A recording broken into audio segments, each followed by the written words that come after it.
en este domingo 20º del tiempo ordinario, se nos regalan estos pasajes del profeta Isaías, el capítulo 56, el Salmo 66, San Pablo a los Romanos y el Evangelio en su capítulo 15. Hay un personaje ahora en el Evangelio que ya en otro momento en estos días hemos hablado de ella. Es la mujer pagana, la mujer cananea. Ha habido un diálogo, un encuentro de esta mujer con Jesús y un diálogo que se ha producido entre ella y Jesús. Tenemos que entender que una mujer cananea, es decir, una mujer pagana, tiene como una doble situación compleja. Una, ya por ser mujer, dado que la cultura judía es bastante machista y la mujer no era vista de la mejor manera, pero segundo, porque era extranjera, no era del pueblo de Israel. O sea, esta mujer tiene una doble dificultad. Pero la gran pregunta es, ¿qué tan grande es la fe de esa mujer? ¿Qué tan grande es mi fe? Mateo ha preferido en realidad llamar a esta mujer cananea, no la llamó pagana, tampoco la llamó sirofenicia, la llamó pagana de alguna manera porque la llamó cananea, tal vez un poco más suave. El evangelista quiso expresar de alguna forma con ese título que le puso a esta mujer, que en definitiva casi nada se podía esperar de una persona cananea. De hecho, el pueblo cananeo ha tenido muy mala fama. Era un pueblo en el Antiguo Testamento con bastante confusión de fe. Eran bastante idólatras. Incluso ya desde las antiguas ocupaciones en el Antiguo Testamento, los pobladores cananeos eran primitivos. Podríamos llamar, incluso se les consideraba brutos. Era un pueblo rebelde los cananeos, pues hoy es una cananea que se encuentra con Jesús.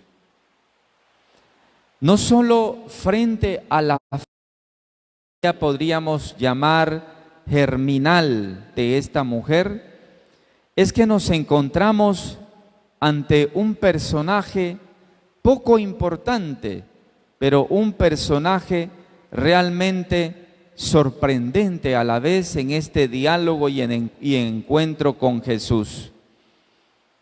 La mujer que es madre de familia también es sufriente, y de esta mujer surge hacia nosotros hoy un modelo de fe, un paradigma de fe. Así la tituló Jesús en el versículo 28 hoy del Evangelio: mujer, qué grande es tu fe. El grito de la fe de esta mujer cananea nos pone en contacto con una realidad profundamente humana. ¿Qué no podrá hacer una mujer madre de familia para lograr que su hija se cure y se salve? Son tantísimas cosas que una mujer verdadera, que una mujer podría hacer por sus hijos.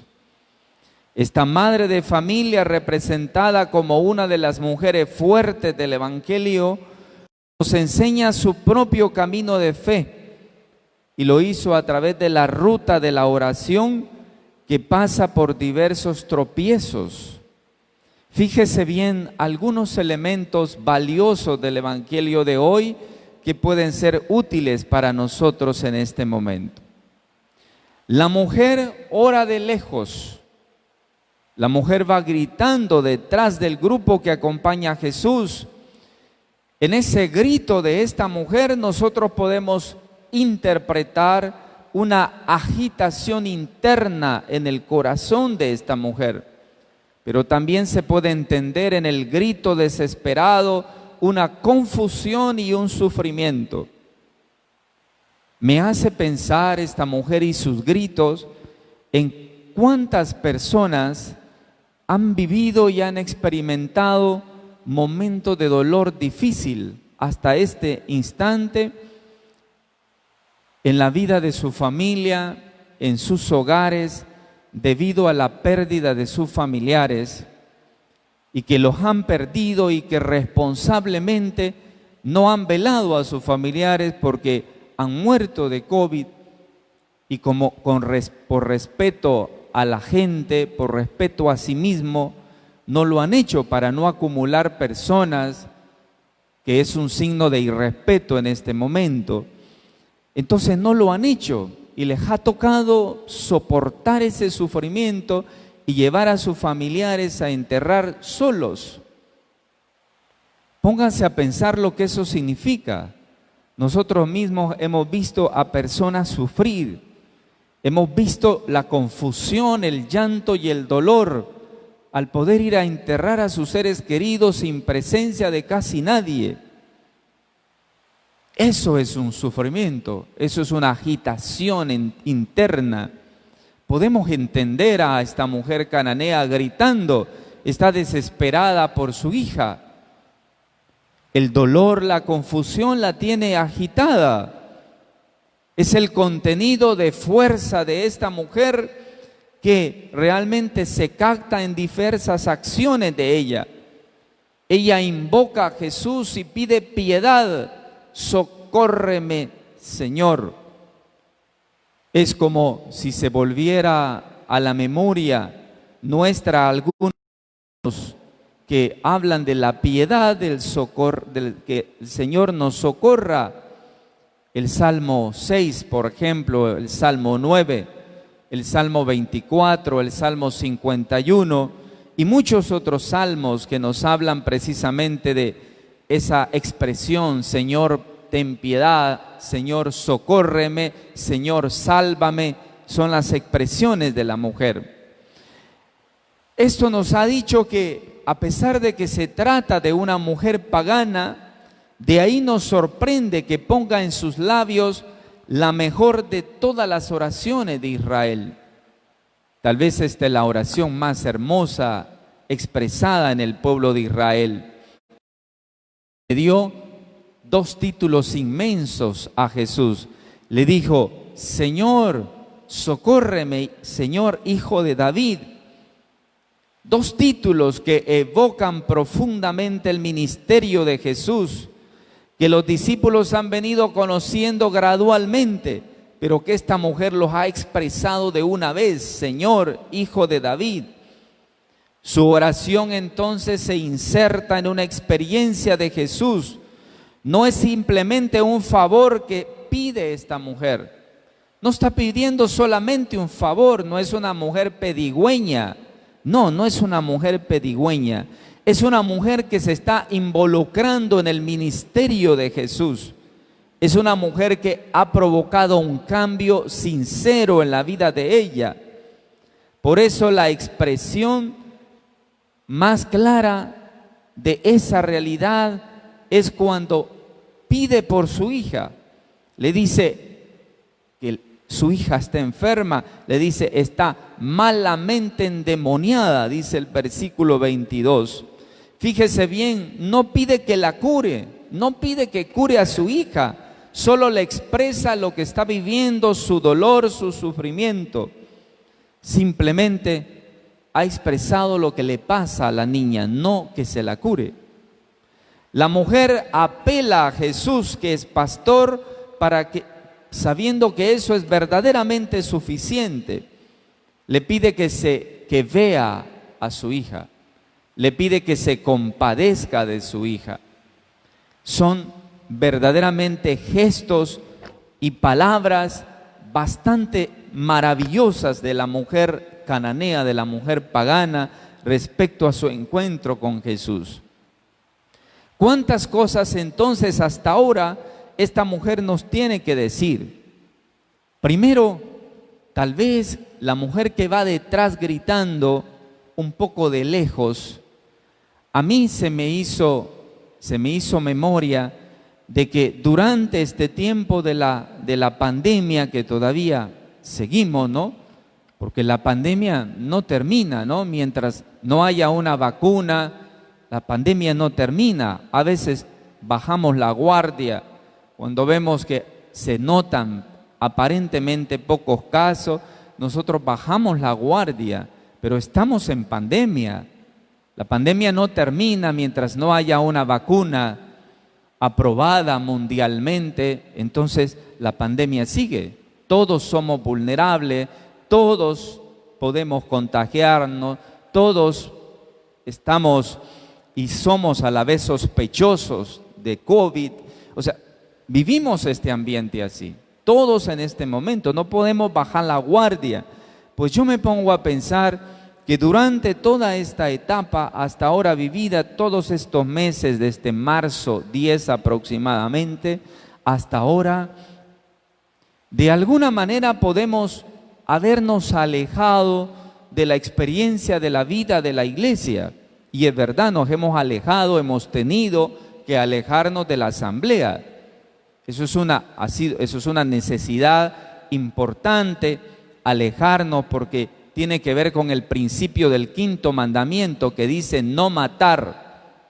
Porque cuando uno no respeta los lineamientos de los principios de la bioseguridad, entonces violenta el quinto mandamiento. Y violentar el quinto mandamiento es un pecado grave, es un pecado mortal. Por eso es tan importante ser respetuosos de las medidas de seguridad. Eso es tan importante.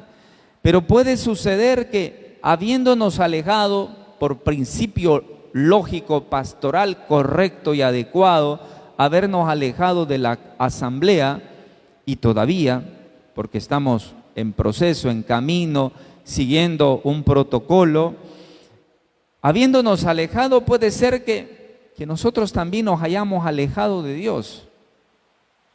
La mujer nos regala lo contrario de eso, porque la mujer va detrás, la mujer va lejos, va detrás, pero va clamando. Es una actitud de fe, lejos de la persona de Jesús, pero va clamando.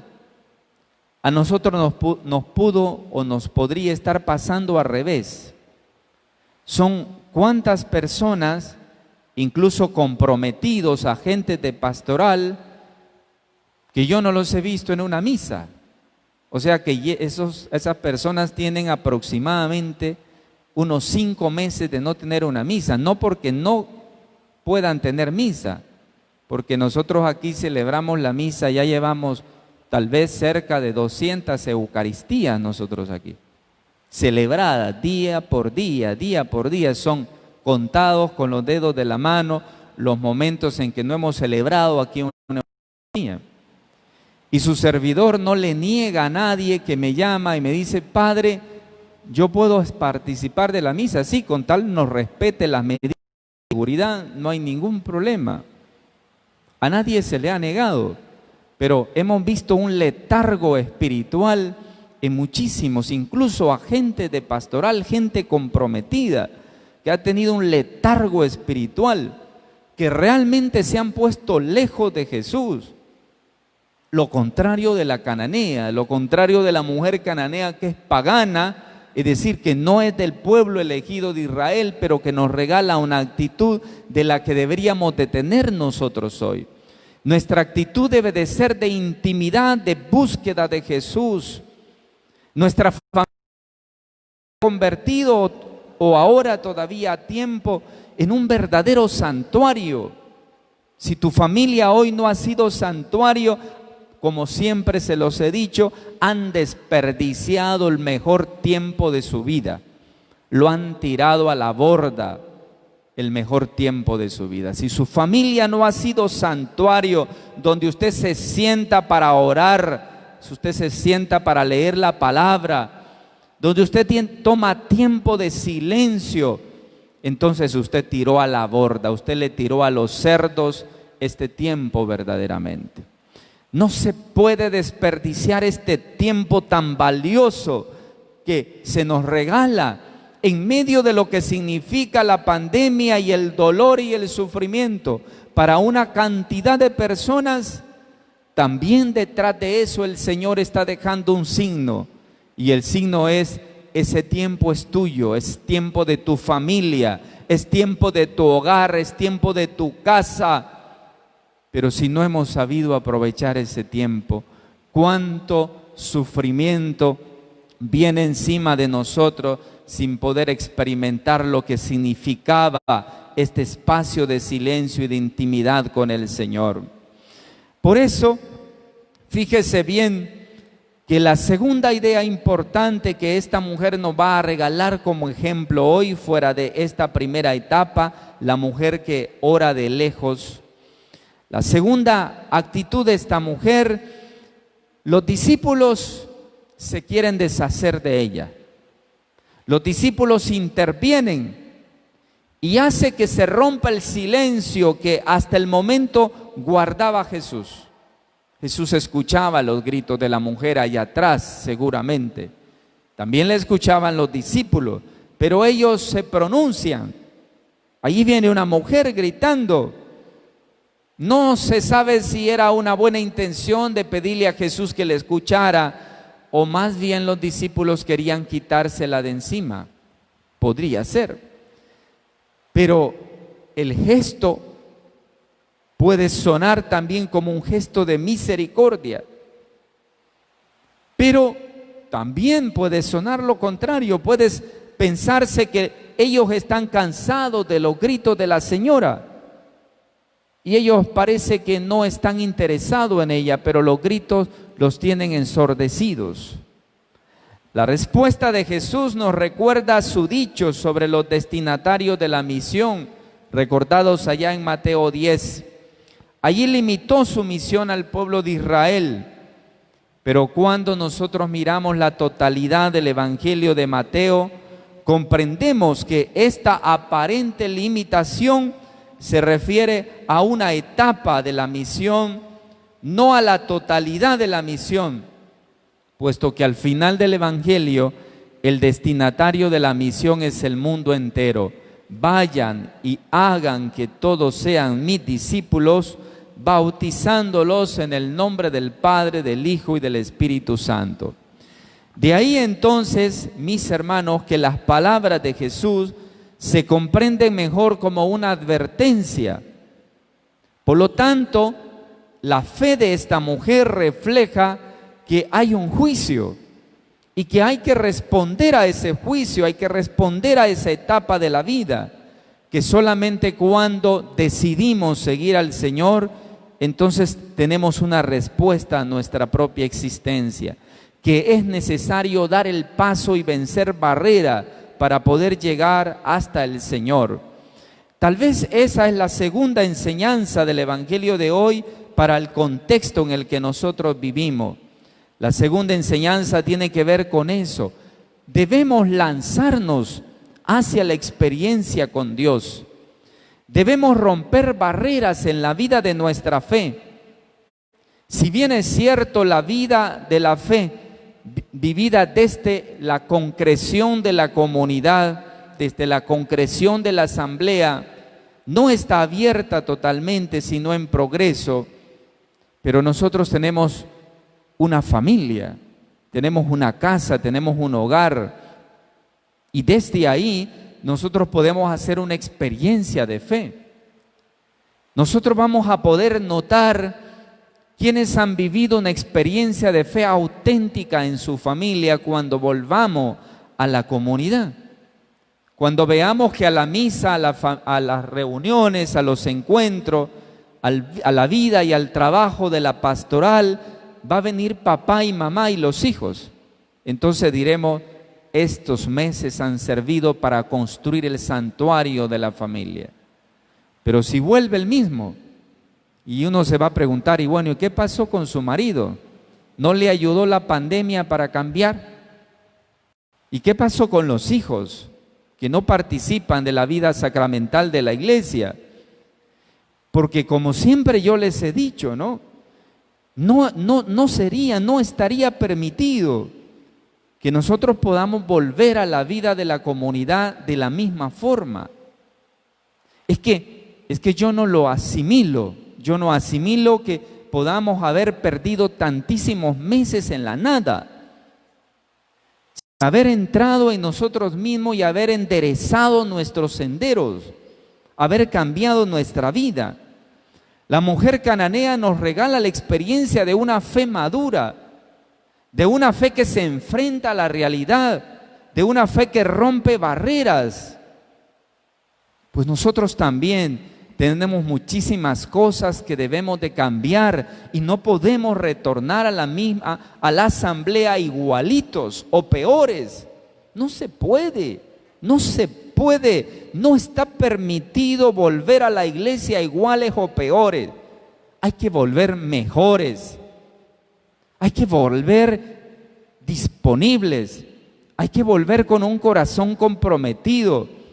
Hay que volver con la decisión de servir, hay que volver creativamente, hay que volver con una actitud creativa, servidora, entregada, pero no podemos volver iguales. Volver iguales nos va a provocar en nosotros un auténtico fracaso espiritual. Se va a colapsar nuestro corazón. Si volvemos a la asamblea iguales, va a colapsar nuestro corazón. No vamos a tener espacio para nada. Va a quedar nuestra vida corta. Sí, se va a quedar nuestra vida corta. Vamos a parecer gallinas en gallinero, pero sin expectativas, sin mirada positiva hacia adelante. Qué importante es su familia.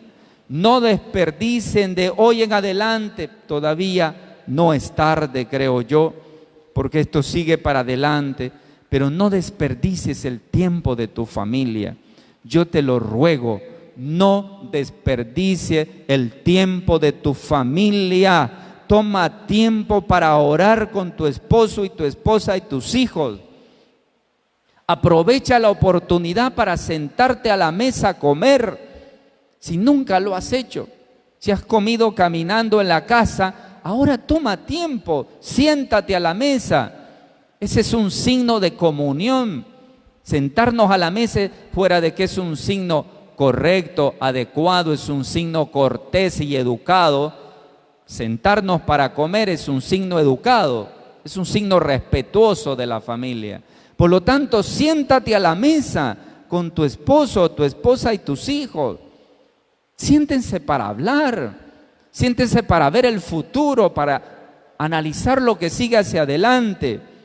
Siéntense para orar, hagan de su familia un santuario, no desperdicien nada de lo que esta pandemia, fuera de la parte más dolorosa, nos regala también una parte esperanzadora, el tiempo de la intimidad de la vida familiar.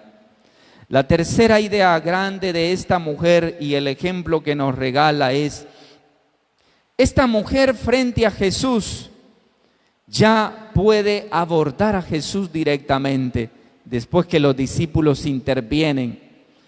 Da la impresión que esta mujer no hubiera escuchado el diálogo anterior de Jesús con los discípulos. Ella, a pesar de que hubo un diálogo, los discípulos le dijeron, mira, allí viene una mujer haciendo demasiada bulla, y puede ser que sea un gesto misericordioso, pero también puede ser que ya no aguantamos esa mujer, por favor, escúchala. Ese diálogo la mujer aparentemente no lo escuchó. La mujer irrumpió de una vez y se acercó a Jesús.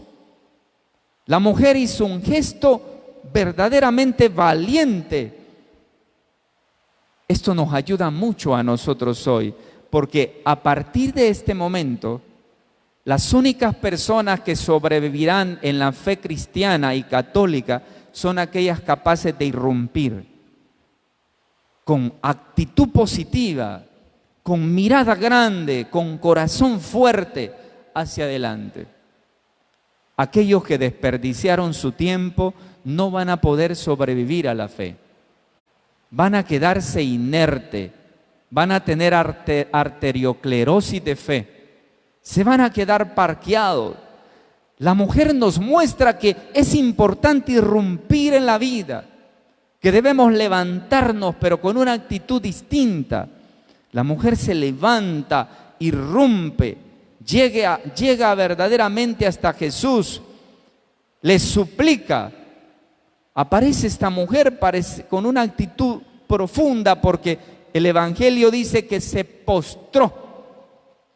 Ese es el gesto litúrgico más sagrado en la Eucaristía, es cuando nosotros nos postramos, que es el momento de la consagración, que es el momento sublime del sacramento de la Eucaristía. Y nosotros, cuando viene ese momento, nos tiramos a suelo, nos postramos, porque nos damos cuenta de nuestra pequeñez y de la grandeza de Jesús.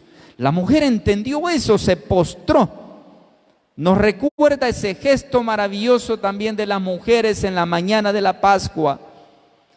Llama a Jesús de nuevo y le dice: Señor. Nos hace pensar el grito de Pedro allá por el lago: Señor, sálvame, que me hundo. Expresa una actitud también una solicitud de esta mujer: socórreme.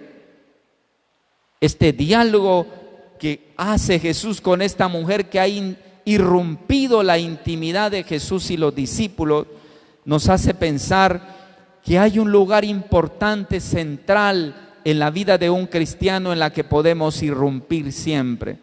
Eso es la Eucaristía. Del pan, que significa la plenitud de la vida, el don propio que nos regala el Señor. Por eso sagazmente la mujer retoma las palabras de Jesús y las ha puesto a su favor.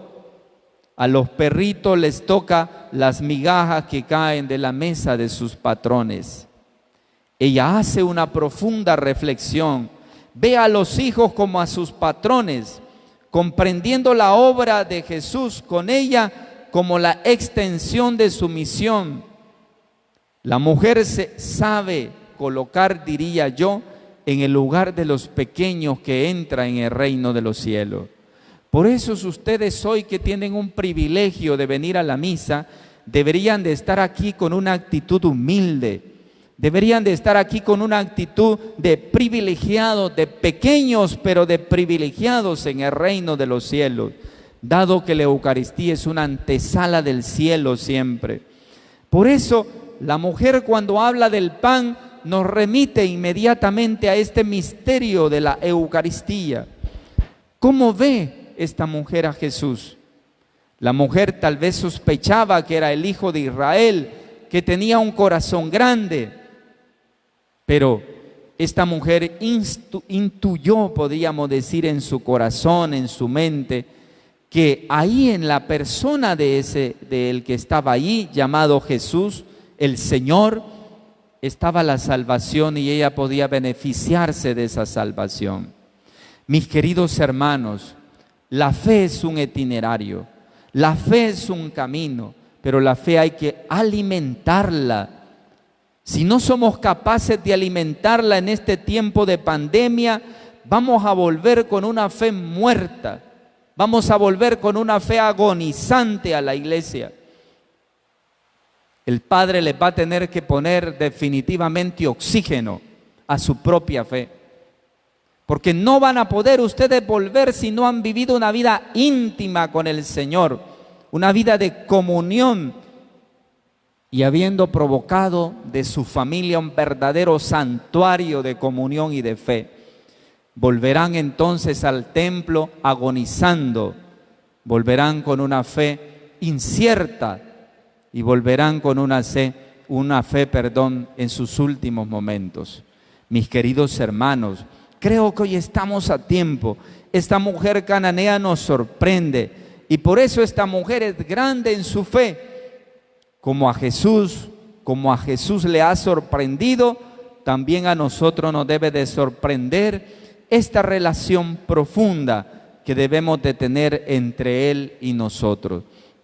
Supliquemos hoy al Señor que Él nos regale la gracia de que nuestra fe madure y nuestra fe sea fuerte, que a pesar de la distancia, la fe se cultive en el corazón de nuestra familia.